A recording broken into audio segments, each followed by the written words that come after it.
Another whistleblower has come forward from Obsidian Entertainment, providing me with some actual screenshots of internal dialogue and conversations from Matt Hansen.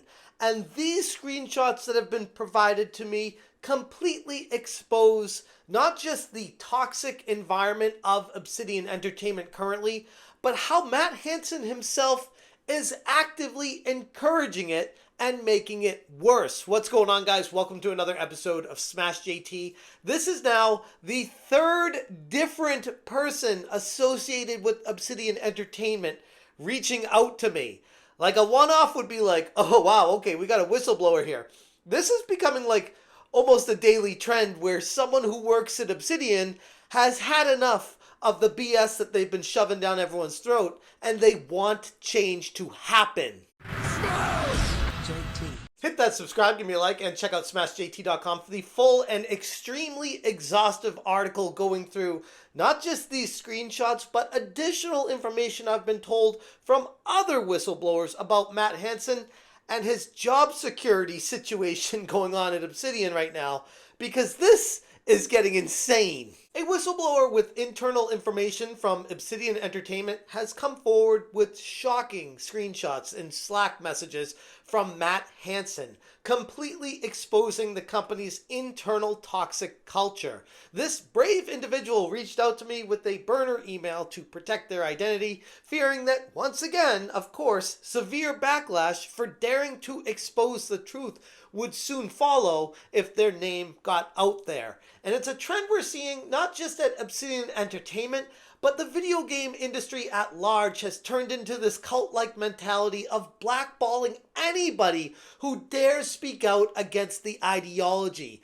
the message. The information they've shared with me is honestly pretty troubling, not just for Matt Hansen, but the entire environment that's been created over the past few years at Obsidian Entertainment. And it paints a very grim picture of what life is like now at one time, one of the industry's most beloved game development studios. As with all my coverage with the video game industry, this insight I'm providing in this video is for informational purposes only. Please do not reach out, contact, or in any way, shape, or form harass any of the people I'm going to be naming in this video. The best way for us to fight back against the broken ideology is to simply shine a light on it and let nature run its course naturally on this. It's the only way, it's the best way, it's the right way. I've been sent a series of Slack messages from Obsidian's internal communications revealing a hostile and very toxic work environment led by none other than Matt Hansen, Obsidian's art director, someone who I've talked about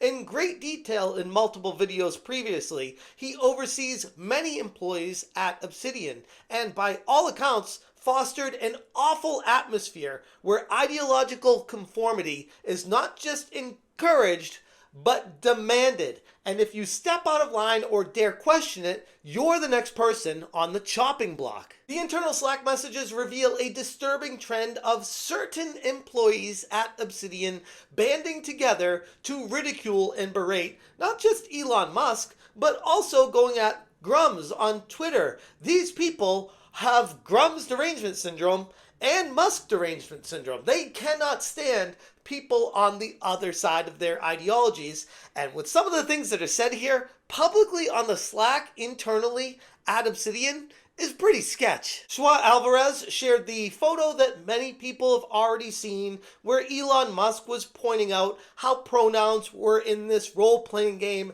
and how pronouns have no place in role-playing. And instead of them talking about this and trying to maybe put their heads together and reevaluate what the gamers want, they are celebrating it internally on their Slack channel, where Schwa Alvarez says, "We've done it!" Clapping, clapping, clapping, sharing the image of Elon Musk pointing out how there's pronouns.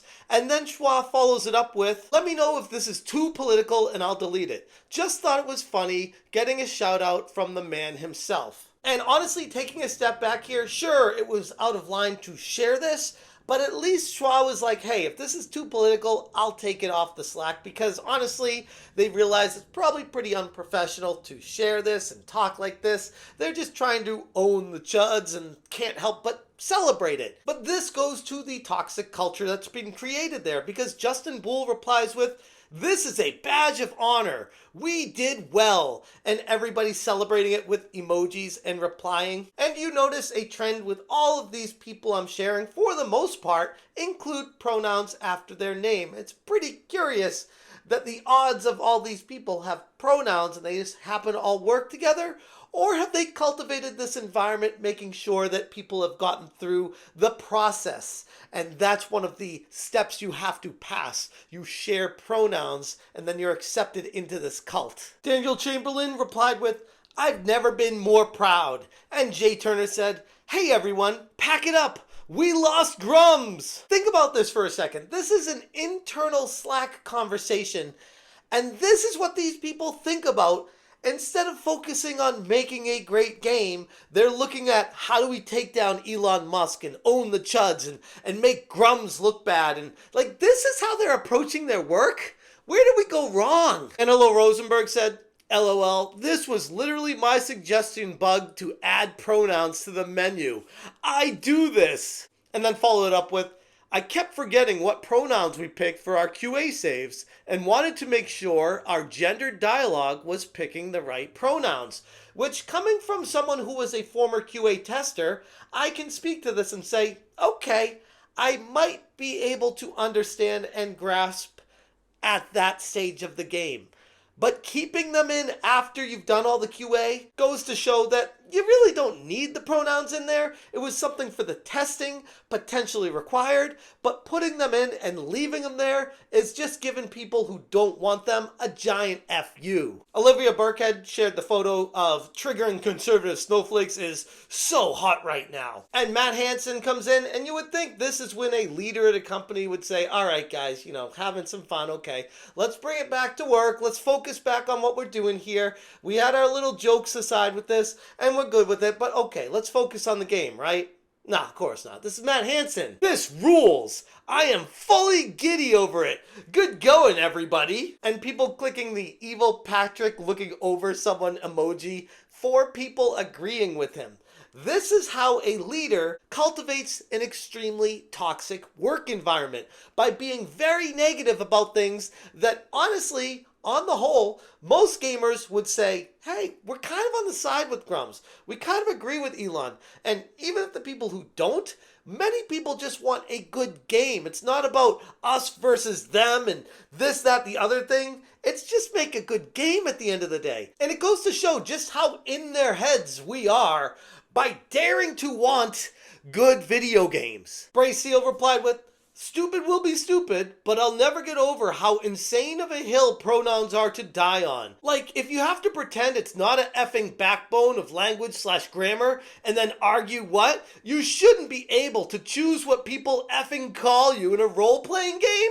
And I'm like, bro, no, that's not what pronouns are for. That's not how they work. You're using pronouns as titles, not pronouns. That's the problem. How do you not see the difference here? Well, they're a she, they, so I think that would probably explain why they're so loopy with their thinking. Matt Hansen replied, "He is not a bright man." About Elon Musk.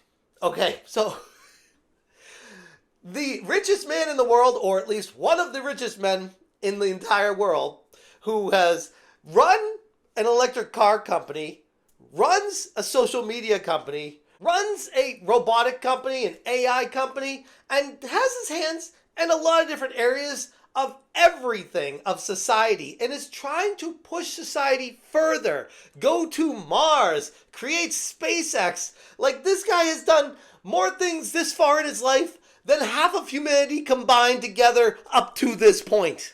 But yeah, sure, you can just say, Elon Musk, he's just an idiot. I just think he's really dumb. When in reality, the fact is, Matt, you are jealous of Elon Musk's success, and because it flies in the face of your ideology, you're calling him dumb. Jeremy Tedisco replied, "Can luminaries have negative luminance values?" And Peter Wano replied with, "Isn't that a dimwit?" Which I guess now they're doing dad jokes against Elon Musk because they're all in agreement that he's not intelligent. But what these people are forgetting is this is a public Slack channel that people are chatting on at Obsidian and partner networks that are in it. So people all see this. And these people are so indoctrinated with their own propaganda and ideologies that they just think everyone is in the cult with them. When in reality, they're not. And they're not accepting of this kind of approach to life. John Winnicor replied with, "Not too late to add a rat creature to the game and name it elongated muskrat that indistinctly mumbles something about pronouns and drops shoddy blood-soaked emeralds when you stab it." Which, I mean, I'll be honest, I'll give him credit here. It's pretty funny. Except when you consider that that's a person and now you are putting their name on them and trying to murder them in a game and make light of it. Which I got to take a step back and be like, where did we go wrong here? Where did we lose our way with making the RPGs fun and having a good time with them instead of force injecting ideologies into the game and trying to get a win just to own the chuds at the end of the day? What are we doing? These leaked messages from the internal Obsidian Slack reveal an environment where ideological hostility takes precedence over any sort of professional behavior. Employees are competing in taking increasingly hostile jabs at Musk, where one was even suggesting mocking him through in-game content and killing him. Then we have someone like Brianna Seal, who goes by she, they, joining in, increasing the fervor with a statement saying, "I'll never get over how insane of a hill pronouns are to die on." And of course, somebody with she, they pronouns would be saying, hey, saying pronouns aren't a big deal is not a good thing because we should be putting pronouns in everything. And if you're trying to say they shouldn't be in the game, then that's your problem and don't die on that hill. While this person is trying to die on the hill of why they're important. These people are lost in their own ideologies, thinking that the rest of the world are the crazy ones, unable to look internally at their own faults. They're latching on to what is accepted, and in doing so, creating an unwelcome environment to actual developers at the company that care about the game that they're working on. And like a previous inside whistleblower told me, is not everyone at Obsidian is a bad person. In fact, many of the developers there are hardworking, good developers that care, that want these games to be great, and they're dealing with these internal pressures and struggles from people like Matt Hansen creating this environment, allowing it to flourish there. It's really as simple as that. A completely different whistleblower recently reached out to me, revealing that Matt Hansen is reportedly protected by the higher-ups at not just Obsidian, but Microsoft proper, with his job being completely secure at this time, despite the growing backlash and the constant toxic work environment that he himself has contributed to cultivate. And taking a step back just from hearing that information, especially considering everything else that's come to light regarding the toxic behavior and leadership styles, it makes you wonder, if the protection is indeed the case here, why is that? It almost seems like Microsoft themselves is in agreement with, or at least complicit in, the way Hansen is acting. And that in itself raises serious questions about the company's stance on fostering healthy, and this is what they always say, inclusivity at the workplace, when what they're doing is creating an environment of hostility and toxicity where if you are not a part of it, then you are the outcast and ergo you are next on the chopping block because you don't fit in with like-minded people. It's time for us to shine a big spotlight on these actions and hold leaders like Matt Hansen accountable for fostering toxicity in the workplace. Studios like Obsidian need to be places where creativity and innovation thrive, not where employees are bullied into ideological submission. Gamers deserve better. Developers deserve better. And most importantly, the entire video game industry on the whole deserves better. And at this rate, the only thing we can do to fight back is to just shine a spotlight on it. Air this dirty laundry out for everyone to see. And hopefully, naturally, change will happen and shift the game industry back to a better place. And I already feel like that's kind of starting, but we got a long way to go. Anyways, I've already droned on enough with this. There is a lot more information if you guys are interested in taking a deep dive. Check out smashjt.com for the full article. I will link it in the description below. If you guys appreciate what I'm doing, hit that join button. Thank you so much to this whistleblower that reached out. I know it took a very brave person to do this and share these messages because I know exactly what's going to transpire now. Instead of Obsidian taking a step back and looking internally and trying to reevaluate what they're doing, they're going to start looking for who this person was and find out what happened and how this leak got out there, which is the complete wrong approach. And I hope I'm wrong about that, but I think we already know better. But hopefully, eventually, they start realizing internally that the problem is with them. Thank you guys so much for watching, and as always, you stay smashing. And it goes to show just how in the heads people are with these... Hey!